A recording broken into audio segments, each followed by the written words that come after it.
Good evening, everyone. In tonight's episode of our ongoing investigation into the unexplained, we'll be sharing 3 cases that will make you question everything you think you know about reality. These aren't your typical unsolved mysteries. These are stories where the facts themselves seem to break down, where logic fails, and where the people who lived through them are still searching for answers that might not exist. What you're about to hear comes directly from the witnesses themselves. Ordinary people who stumbled into something extraordinary, something wrong, something that shouldn't be possible. These 3 cases share one terrifying similarity. They make absolutely no sense. And maybe that's what makes them so deeply disturbing. Because when reality itself stops following the rules, when the world shows you something that can't be explained or rationalized away, you're left with a question that haunts you forever. If this could happen, what else is out there waiting to be discovered? So turn off the lights, put in your headphones, and prepare yourself. Because after tonight, you might never look at an empty staircase, recording device, or a highway exit sign the same way again. This is the darkness that prevails when logic fails. These are 3 disturbing unsolved cases that make no sense. Have you ever heard something so impossible that your brain just refuses to process it? Something that makes you question if you were even awake when it happened? Because what I experienced in the Cascade Mountains 4 years ago still doesn't make sense to me, and I've had plenty of time to think about it. My name is Tyler, and I used to be a park ranger. Used to be. It was late September, and the autumn colors were just starting to bleed through the forest. I'd been stationed at the northern checkpoint for about 6 months, mostly doing routine trail maintenance and wildlife monitoring. Normal stuff. Boring even. The kind of job where you spend more time filing reports than actually encountering anything worth reporting. My supervisor, an older guy named Gerald, had mentioned something odd during my first week there. He said if I ever saw a staircase in the middle of the woods, just leave it alone. Don't touch it. Don't climb it. Don't even look at it for too long. I laughed it off. Thought it was some kind of hazing ritual for new rangers. I was wrong. The first time I saw one, I was about 3 miles off the main trail, checking some wildlife cameras we'd installed to monitor bear activity. The forest was dense there, old-growth timber that blocked out most of the sunlight even at noon. I remember the air felt different that day, heavier somehow, like the woods were holding their breath. That's when I noticed it through the trees, about 50 yards ahead. A staircase, just standing there in the middle of nowhere. Red carpet runner going up the steps, brass railings on both sides, the kind you'd see in an old Victorian house. Perfectly clean. No moss, no rust, no leaves on the steps. It looked like someone had just installed it that morning. I stood there for maybe 5 minutes, just staring at it. My rational brain was trying to explain it away. Maybe it was part of an old building that burned down, I thought. But there was no foundation, no debris, nothing around it. Just trees and ferns and this immaculate staircase rising about 15 feet into the air and stopping at nothing. I remembered Gerald's warning. Every instinct I had was screaming at me to turn around and walk away. But curiosity is a dangerous thing. I took a step toward it. The temperature dropped. I mean, it plummeted. I could see my breath suddenly. And this was September in the Cascades. Not exactly winter weather. The forest went completely silent. No birds, no insects, no wind in the trees. Nothing. Just this oppressive, suffocating silence that made my ears ring. I stopped moving. My hand was already reaching for the radio on my belt when I heard it. Footsteps. Coming down the staircase. Slow, deliberate footsteps. Dress shoes on wood. That distinct clip-clop sound. But here's the thing that made my blood freeze. I could see the entire staircase. There was nothing on it. The steps were empty, but something was walking down them. Each footstep echoed through the silent forest, getting closer, getting louder. I watched the carpet compress under invisible weight. The brass railing shifted slightly, as if something was gripping it for support. My legs wouldn't move. I wanted to run, wanted to scream, but I was completely paralyzed. The footsteps reached the bottom step. Then they stopped. I was maybe 30 feet away, staring at empty air, listening to breathing. Deep, raspy breathing, like someone who'd been running for miles. The air in front of the staircase shimmered, like heat waves rising off pavement, but the temperature was still freezing. Then it spoke, not out loud, in my head, a voice that felt like ice water being poured directly into my brain. It said, "Why won't you climb?" The words echoed in my skull, over and over. Why won't you climb? Why won't you climb? Why won't you climb? I finally found my voice and screamed. Just a raw, animal scream of pure terror. And whatever spell was holding me broke. I turned and ran. Branches tore at my face and arms as I crashed through the underbrush. I didn't care. I could hear something behind me. Not footsteps anymore, but something moving through the trees. Moving fast. Too fast. The sound of branches snapping, leaves rustling, but heavier than any animal I had ever tracked. I ran for what felt like hours, but was probably only 10 minutes before I burst out onto the main trail. I radioed for immediate extraction, told them I'd encountered a bear and felt threatened. They sent a truck to pick me up. I never mentioned the staircase, never told anyone except Gerald, and when I did, he just nodded slowly and said, "You're lucky you didn't touch it." I asked him what would have happened if I had. He looked at me with these tired, haunted eyes and said, "We don't know. Everyone who's climbed one has disappeared." I quit 2 weeks later. Couldn't do it anymore. Couldn't walk through those woods knowing that thing was out there waiting. But here's what keeps me up at night. I looked at satellite imagery of that area. Studied it for hours. There's 17 staircases in that forest. 17 that I could find. All in different locations. All different styles. Victorian, modern, rustic, spiral. And none of them show up on any official maps or records. The Park Service won't talk about them. They act like they don't exist. Last month, I got a call from a hiker who'd been reported missing in that same area. They found him 3 days later, sitting at the base of one of those staircases, completely catatonic. He wouldn't speak, wouldn't eat, just sat there staring up at empty air. When they finally got him to a hospital, the only thing he said was, "They're waiting at the top. They're always waiting at the top." He died 2 days later. Heart attack, they said. But I saw the photos. The look in his eyes wasn't fear. It was understanding, like he'd seen something he was never meant to see, and his mind just couldn't survive the knowledge. I still don't know what those staircases are. I don't know what walks on them. And honestly, I don't want to know. Some mysteries aren't meant to be solved. Some questions shouldn't be asked. Because I have this horrible feeling that if we ever figure out what they are and why they're there, the answer will be so much worse than the question. I need to tell someone about this before it drives me completely insane. My name is Jordan, and I work as an audio engineer for a post-production studio in Chicago. Worked, I should say. Past tense. Because after what I heard in that recording, I can't do this job anymore. I can't even listen to music without feeling sick. It started 3 months ago when a client brought in what they claimed was raw footage from an abandoned psychiatric hospital. Independent film crew, low-budget horror documentary. The usual stuff we see a dozen times a year. They wanted me to clean up the audio, remove background noise, enhance the dialogue. Standard work.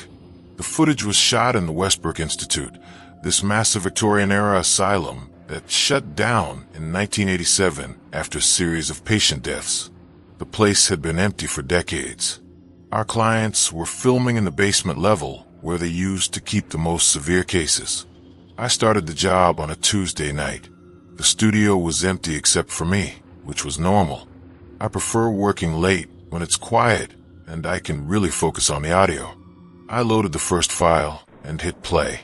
Static, footsteps, heavy breathing from the camera operator. Typical. Then I heard it underneath all the noise. A voice. Faint, barely perceptible, but definitely there. I isolated the frequency and boosted it, It was a woman singing. No words I recognized, just this melody that sounded wrong somehow. Off-key, but deliberately so. Like whoever was singing wanted it to sound disturbing. I kept cleaning the audio, but the singing continued through the entire 20-minute file. It never stopped, never paused for breath. Just this endless, droning melody that made my teeth ache. When I finished with the first file, I moved on to the second. Different location in a hospital, recorded 3 hours later according to the timestamp. But the singing was still there. Same voice, same melody, same volume. That didn't make sense. The crew had moved to a completely different wing of the building. There's no way the same voice could be picked up at the exact same volume in both locations unless it wasn't coming from the hospital at all. I checked the third file. The singing was there. Fourth file. Fifth. Every single piece of footage they'd recorded over 2 days, in different rooms, different floors, different buildings on the property. That voice was in all of it. Always at the same frequency. Always at the same volume. I sat back in my chair and felt something cold crawl down my spine. This wasn't possible. Audio doesn't work like that.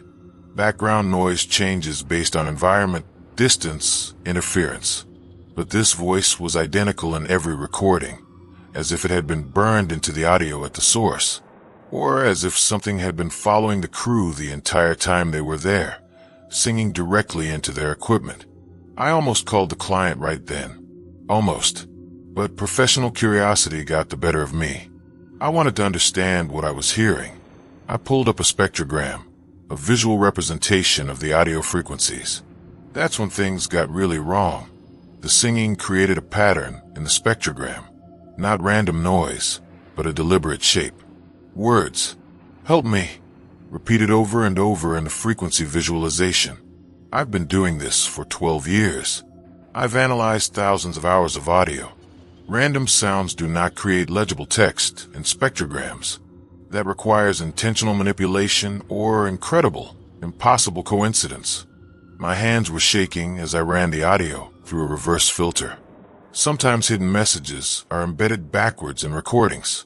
What I heard when I reversed that singing made me rip the headphones off my head so hard I yanked the cable out of the interface. The melody, played in reverse, was a voice screaming, not singing. Screaming. Multiple voices, actually. Dozens of them, maybe hundreds.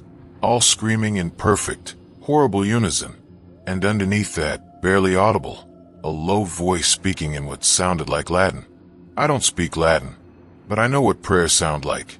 And this was the opposite of a prayer. I should have stopped. I should have deleted everything and told the client I couldn't work with their footage. But I needed to know. I pulled up the original video files to see if there was anything visible that corresponded with the audio. The crew had been filming a long corridor in the basement. Empty rooms on either side, peeling paint, broken glass. Standard abandoned hospital aesthetic. But in the far background of one shot, barely visible in the darkness at the end of the hallway, there was something. A figure, standing completely still. I enhanced the image. My stomach turned. It was a woman in a hospital gown. Her hair was long and wet, hanging down over her face. But her posture was wrong. Her arms were too long, hanging down past her knees. Her head was tilted at an angle that would break a human neck. And she was staring directly at the camera. I checked the timestamp. This was from the second day of filming. I pulled up the footage from the first day and found her in that too. Same hallway. Same position, same impossible posture. She never moved. In 14 hours of footage spread across 2 days, she stood in that exact spot, watching them. The crew never saw her. In the video, you can hear them joking, talking about lunch, complaining about the cold. They walked past that hallway multiple times. Some shots were taken less than 20 feet from where she was standing. They never noticed her, never pointed her out. Never reacted. It was like she was only visible to the camera. I checked the final piece of footage. It was shot in a small room near the end of their investigation. The camera operator was doing a slow pan of the space when the camera suddenly jerked and dropped. The video showed the floor, the operator's shoes backing away. You can hear him saying, "What the fuck, what the fuck, what the fuck?" over and over. Then the singing in the background audio got louder, much louder, and you can hear something else. Wet footsteps, coming closer. The camera was still on the ground, showing nothing but floor and shadows. But in the audio, you can hear breathing, right next to the microphone. Long, rattling breaths. Then a voice, clear as day. The same voice that had been singing. It whispered, "I've been trying to warn you." The camera went dead. I called the client the next morning, asked them if everyone from the crew was okay. There was a long pause. Then he told me that the camera operator, a guy named Ben, had been admitted to a psychiatric hospital the night after they finished filming. He'd had some kind of psychotic break. Started claiming that something followed him home from the Westbrook Institute. Said he could hear singing in every room of his house. Said there was a woman with long arms standing in his hallway every night, getting closer to his bedroom. They found him 3 days later. He'd hanged himself in his closet. I deleted all the files.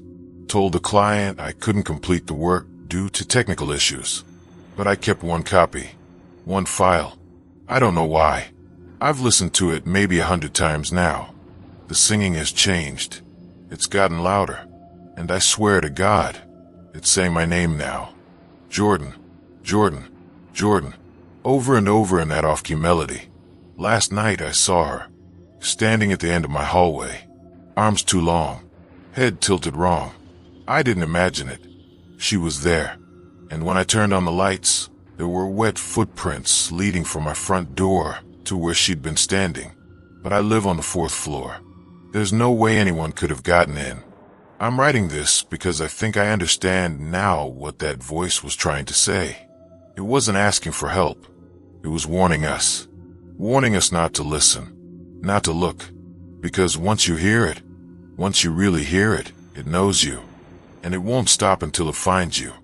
I can hear the singing right now. It's coming from inside my walls. Some roads aren't meant to exist. I know that sounds crazy, but after what happened to me last November, I'm absolutely certain there are places in this world that exist outside normal geography. Roads that don't appear on any map. Roads that lead somewhere they shouldn't. My name is Riley, and I'm a long-haul truck driver. Or I was, before I took the bypass. It was November 12th, about 2 in the morning. I was hauling a load of electronics from Nevada to Pennsylvania, running behind schedule because of weather delays in Utah. I'd been driving for 9 hours straight, which I know is pushing the legal limit, but I needed to make up time. The route took me through rural Ohio, endless stretches of nothing but farmland and forest. No towns, no gas stations, nothing but darkness and the occasional reflector post marking the shoulder. I was tired, not dangerously tired, but that kind of bone-deep exhaustion where your eyes start playing tricks on you. The road seemed to go on forever, perfectly straight, hypnotic. That's when I saw the sign. It was one of those temporary construction signs with the blinking orange lights. Road closed, follow bypass. An arrow pointed to an exit I'd never seen before. I'd driven this route maybe 30 times in the past 2 years. I knew every exit, every rest stop, every speed trap. This exit didn't exist, but I was tired and the sign looked official, and I didn't want to deal with a road closure that might add hours to my trip. So I took it. The exit ramp curved down into darkness. My headlights caught a narrow two-lane road cutting through dense forest. No streetlights, no mile markers, nothing. Just asphalt and trees pressing in from both sides. The GPS on my dashboard flickered and went dead. The radio turned to static. I figured it was just the remote location, poor signal coverage. I kept driving. After about 20 minutes, I realized something was wrong. The road hadn't curved or turned once. It ran perfectly straight through the forest, which didn't make sense. Roads don't do that, especially not through heavily wooded areas. They follow the terrain, curve around obstacles. But this road was like someone had taken a ruler and drawn a line through the landscape, cutting through everything in its path. The trees on either side were wrong too. They were too uniform, too identical, like the same section of forest repeating over and over. I tried to turn around, but when I slowed down and looked for a place to execute a U-turn, I couldn't find one.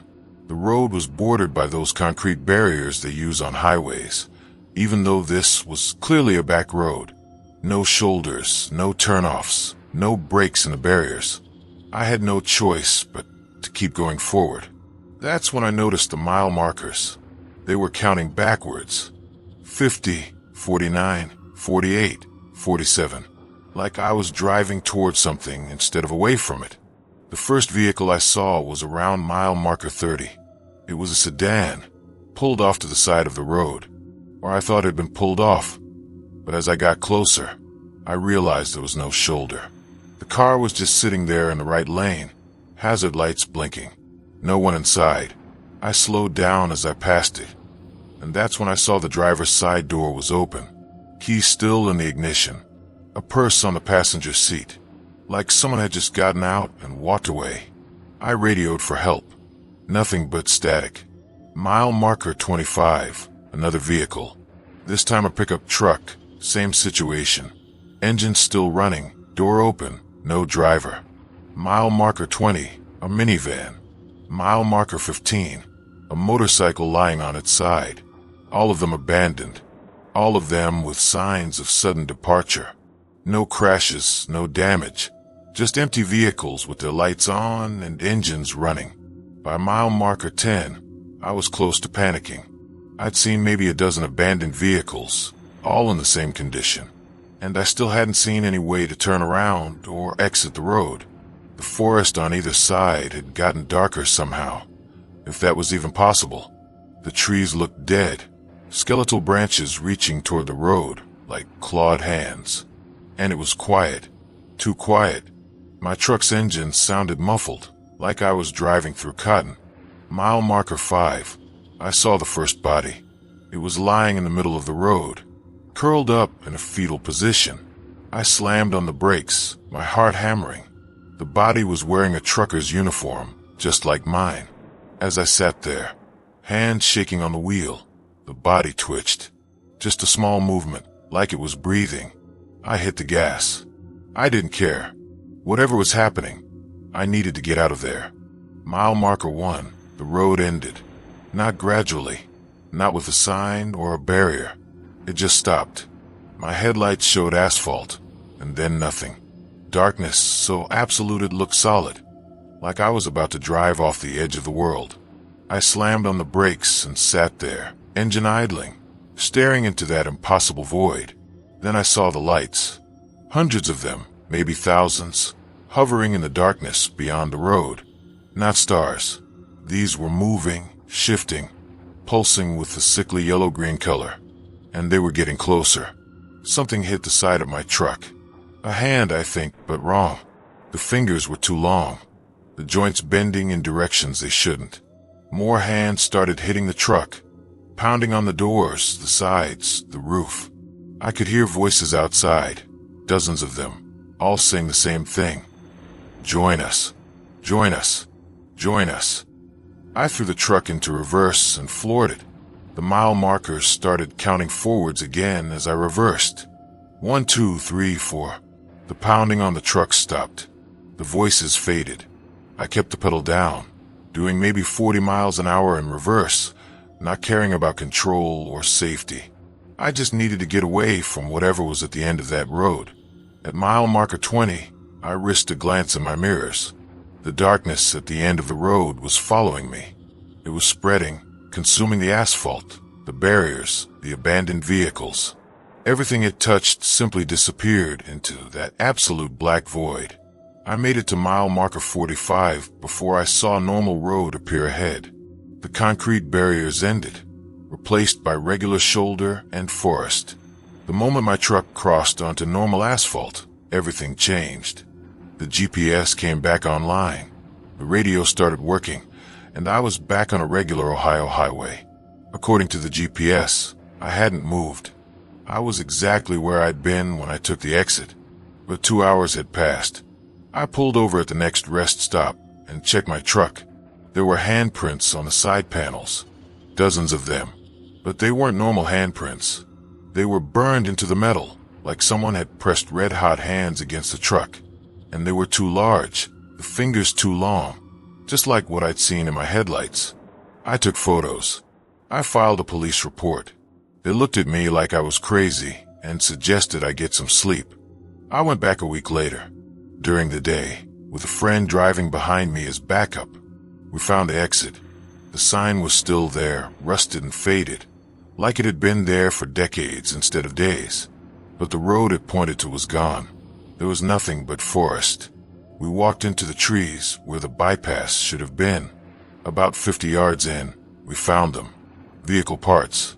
Dozens of cars, trucks, motorcycles, all in various states of decay. Some looked decades old. Some looked new. And in the center of all that wreckage, there was a circle of bare earth where nothing grew. The dirt was black and oily, and in the center was a hole. Just a vertical shaft going straight down into darkness. I could hear something down there. Voices. Singing. Chanting. I don't know. We left and never went back. I quit long-haul trucking 2 days later. I don't drive at night anymore. I don't take unfamiliar routes. And I never, ever follow bypass signs unless I can verify they're real. Because I know now that there are roads that lead nowhere. Or worse, roads that lead somewhere we're not supposed to go. And I have this horrible feeling that the only reason I got away is because I wasn't at the end of the road long enough. Because if I'd stayed at mile marker 0 for just a few more seconds, if those things in the darkness had reached my truck, I'd be one of those abandoned vehicles now. Another warning that nobody heeds. Another mystery that makes no sense. Last week, I saw a news story. 12 vehicles found abandoned on a rural road in Ohio. No drivers, no witnesses, no explanation. The road they were found on doesn't appear on any official maps. Police are calling it a mass hallucination or elaborate hoax. But I know better. The bypass is still out there, still waiting. And sooner or later, someone else is going to take that exit.